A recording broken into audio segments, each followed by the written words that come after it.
ابھی بھی next question ہے، ہمارے معاشرے میں عوام الناس کی اکثریت یہ سوال پوچھتی ہے کہ عام غسل اور غسل جنابت میں کیا فرق ہے؟ مزید یہ کہ اگر ہم غسل کو سنت کے مطابق ادا کریں تو کیا ڈائریکٹ نماز پڑھ سکتے ہیں یا پھر نماز پڑھنے کے لیے الگ سے وضو کرنا پڑے گا؟ دیکھیں یہ بڑا کریٹیکل سوال ہے، یہ اکثر لوگ کرتے ہیں. میں نے وضو، غسل، تیمم، استنجا، حیض و نفاس کے مسائل، اس پہ 42 مسئلہ ڈیٹیل ریکارڈ کروایا تھا آلموسٹ 7 سال پہلے.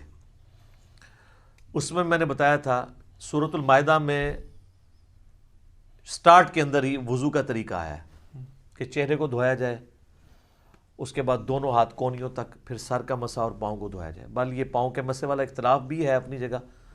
المصنف ابن ابی شیبہ میں موجود ہے کہ اکرمہ جو تابعی تھے ابن عباس کے شاگرد، وہ پاؤں پہ مسح بھی کر لیتے تھے. اس کو زیادہ جھگڑا نہیں بنانا چاہیے.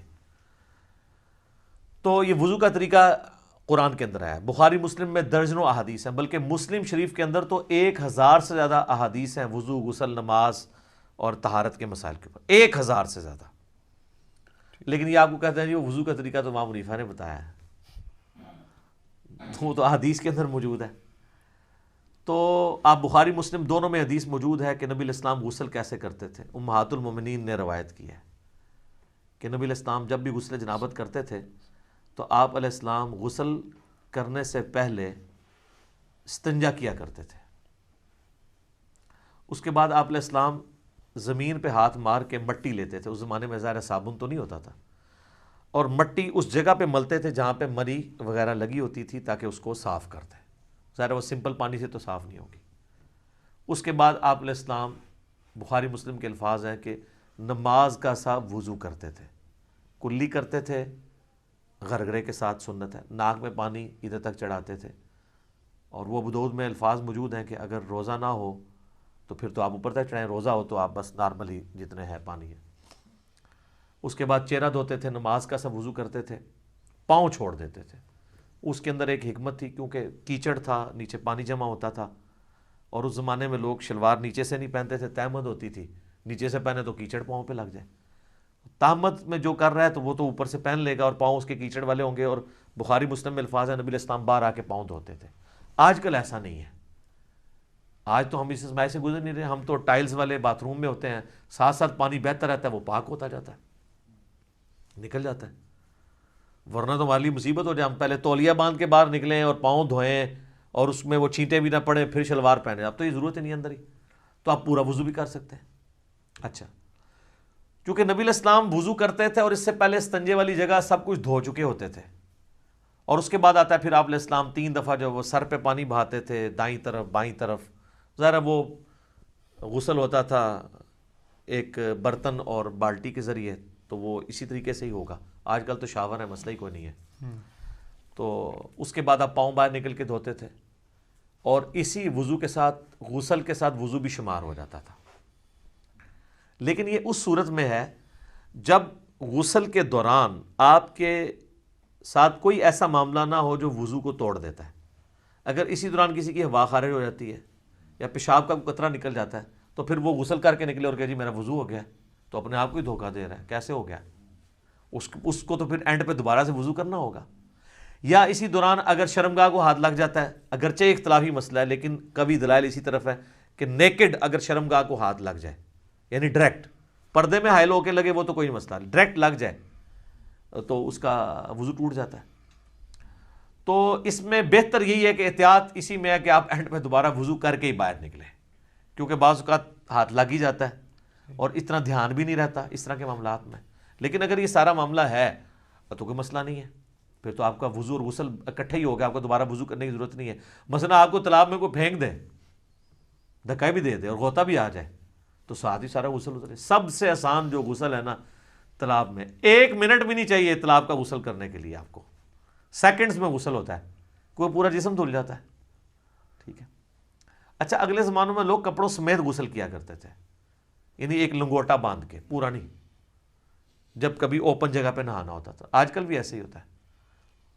تو لیکن آج کل چونکہ باتھ روم ہے تو ہمیں ضرورت نہیں ہے. باقی دریا ایریا میں ابھی بھی آپ دیکھیں جوڑوں کے جو گیسٹ ہیں وہ لنگوٹا باندھ کے کر رہے ہوتے ہیں، وہ تو نیچے وہ باندھنا پڑتا ہے، ادروائز تو پھر ظاہر ہے وہ شرم و حیا والا ایشو ہو جاتا ہے. تو پھر اگر ایسی صورتحال ہوگی تو اگر کوئی وضو کے توڑنے والی چیز نہیں ہوئی تو آپ غسل کے بعد آپ کا وضو شمار ہو جائے گا، غسل جنابت ہو جائے گا۔ کئی شادی شدہ لوگ ہیں ان کو بالکل غسل کا طریقہ نہیں پتہ، ٹھیک ہے، اور ان کو بالکل پتہ ہی نہیں۔ باقی رہا عام غسل بھی سنت کے مطابق ہی کرنا چاہیے۔ عام غسل ویسے کون سا ہوتا ہے؟ وہ تاری لانا ہے جڑا گرمی دور کرنے واسطے، وہ غسل تو نہیں ہوتا، وہ تو خالی تاری لگانا ہے۔ ہر غسل سنت کے مطابق ہی آپ نے کرنا ہوگا۔ اگر عام غسل سے مراد آپ نے صحیح بخاری مسلم میں حدیث ہے کہ جمعے کا غسل کیا جائے، اور مسلم میں الفاظ ہے کہ ہفتے میں ایک دن غسل کیا جائے، تو وہ سنت کے مطابق ہی کرنا ہوگا۔ یا عید کے اوپر غسل کرنا سنت ہے تو سنت کے مطابق ہی کرنا ہوگا، ٹھیک ہے۔ اسی طریقے سے میت کو غسل دینے کے بعد جب جسم پہ چھینٹے پڑ جاتے ہیں اور پھر آپ نے غسل کرنا ہے تو سنت کے مطابق کریں، یا اتنا حصہ بھی دھو لیں تو وہ بھی کافی ہے، وہ غسل والا حکم منسوخ ہو چکا ہے، اتنا حصہ بھی دھو لیا جائے کافی ہے۔ تو غسل جب بھی کریں سنت کے مطابق ہی کریں تاکہ آپ کی عادت نہ ٹوٹے۔ بل عام غسل آپ جس بھی طریقے سے کر لیں گے ظاہر ہے اس میں تو پھر کوئی ایسا ایشو نہیں ہے، آپ جب کر کے ازائے وضو پہ جب پانی بہہ جائے گا تو خود بخود آپ کا وضو ہو جائے گا، بشرطے کہ اس دوران کوئی وضو توڑنے والی چیزیں نہ ہوں۔ اسلامی بہنوں کے لیے میں عرض کر دوں کہ ان کے غسل میں فرق ہے۔ صحیح مسلم کے اندر موجود ہے کہ اما عائشہ کہتی ہیں کہ نبی علیہ السلام جو حالت حیض میں غسل ہے نا، اس میں ہمیں حکم دیتے تھے کہ ہم بالوں کا جوڑا بھی پورا کھول کے نا، جو بنائی ہوتی تھی آپ نے چٹیا، اس کو کھول کے غسل کریں۔ لیکن جو عام غسل ہے غسل جنابت، اس میں آپ کہتے تھے بس اوپر سے پانی بہا لو تو کافی ہے، کیونکہ عورت کے لیے تو تردد ہے، اس کی تو کئی بالٹیاں سر پہ ہی لگ جائیں گی۔ اس زمانے میں تو پانی بھر کے لانا بھی ایشو ہوتا تھا، آج کل والا صاحب تو نہیں ہے، اٹیچ باتھ ہے اور اوپر جو ہے وہ آپ کا شاور چل رہا ہے۔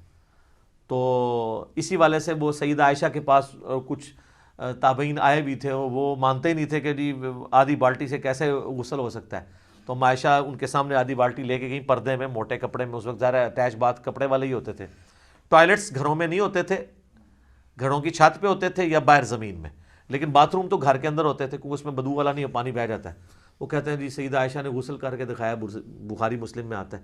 تو میں نے اس کو بھی جواب دیا تھا، وہ انہوں نے ان کے سامنے نہیں کیا، ان کا وہم نکالا ہے کہ دیکھو اندر ٹوٹی بھی کوئی نہیں ہے، میں یہ پانی لے کے جا رہی ہوں، اسی سے غسل کر کے نکلوں گی۔ تو وہ ان کا وہم نکالنے کے لیے تھا۔ تو یہ غسل اس صورت میں شمار ہوگا، اس کے ساتھ وضو بھی، جب کہ وضو توڑنے والی کوئی چیز نہ ہو تو ظاہر ہے اتنی احتیاط کے ساتھ۔ بعض لوگ تو بیچارے پوری احتیاط سے کرتے ہیں، اینڈ پہ جب وہ یعنی وہ کپڑے پہننے لگتے ہیں تو شرمگاہ کو ہاتھ لگ جاتا ہے، تو پھر 0 پہ آ گئے، جیسے 99 پہ سانپ کاٹ گیا تو نیچے آ گئے۔ تو بہتر یہی ہے کہ تسلی سے کر کے نکلیں، بعد میں آپ وضو کر لیں، اور اس میں کوئی غلوب والا شمار بھی نہیں ہوگا، ظاہر ہے کہ آپ اس اعتبار سے کر رہے ہیں۔ اچھا یاد رکھیے گا، ایک مجھے ضمناً آیا، لوگ پوچھتے بھی رہتے ہیں غسل کن چیزوں سے ٹوٹتا ہے؟ غسل اسی صورت میں ٹوٹے گا جب شہوت کے ساتھ منی خارج ہوگی، یا میاں بیوی ازدواجی تعلق قائم کریں اور اس صورت میں چاہے منی خارج ہو یا نہ ہو، بس یہ 2 چیزیں جن سے غسل ٹوٹے گا، ٹھیک ہے۔ حیض والا تو عورتوں کا معاملہ الگ ہے، تیسری کوئی صورت نہیں ہے۔ بعض اوقات پیشاب کرتے ہوئے منی کے قطرے نکل جاتے ہیں تو وہ شہوت کے ساتھ نہیں نکلے، اسے ودی کہتے ہیں، وہ منی نہیں ہوتی، وہ غسل نہیں توڑے گی۔ اسی طریقے سے بعض لوگ بیچارے پہلے غسل سے پہلے وضو کرتے ہیں، اس کے بعد جب سر پہ پانی ڈالتے ہیں تو ٹھنڈک کی وجہ سے پیشاب کے قطرے نکل جاتے ہیں، وہ سمجھتے ہیں آپ پیشاب نکل گیا پھر دوبارہ سے غسل شروع کر رہے ہیں۔ نہیں، پیشاب نکلنے سے غسل تو نہیں ٹوٹا، وضو آپ کا ضرور ٹوٹ گیا، تو وہ وضو تو آپ نے ویسے بھی اینڈ پہ دوبارہ ہی کرنا ہوگا احتیاطاً، غسل آپ اپنا جاری رکھیں۔ غسل کے دوران پیشاب کرنے سے، ہوا خارج ہونے سے غسل جہاں تک پہنچا اس کو آگے ہی لے کے چلیں، پھر 0 پہ نہیں آپ نے آنا، کیونکہ وہ غسل نہیں ٹوٹا، آپ کا وضو ٹوٹا ہے، تو وضو تو آپ دوبارہ بھی کر لیں گے۔ غسل توڑنے والی چیز میاں بیوی کا ازدواجی تعلق ہے، خواہ اس میں منی ہو یا نہ ہو، اور یعنی نائٹ فال، یعنی منی کا شہوت کے ساتھ نکلنا، وہ نائٹ فال کے ذریعے ہو یا کسی اور غلط طریقے سے ہو، یعنی میں کوڈ ورڈز میں بات کر رہا ہوں، تو وہ غسل کو فرض کر دے گی، باقی اور کوئی چیز جو ہے نا وہ غسل کو فرض نہیں کرتی۔ تو یہ ایسے مسائل ہیں جو لوگ عموماً پوچھتے رہتے ہیں، تو آسان ہی معاملہ ہے جی، آپ دین سیکھیں، دین میں آسانی ہے۔ تو اگر آپ بعد میں وضو کر لیں غسل کے بعد، اسی میں احتیاط ہے، بجائے اتنا اس طرح کر کے کان پکڑنے میں، آسانی اسی کے اندر ہے آپ کی۔ ٹھیک ہوگا جی، جزاک اللہ۔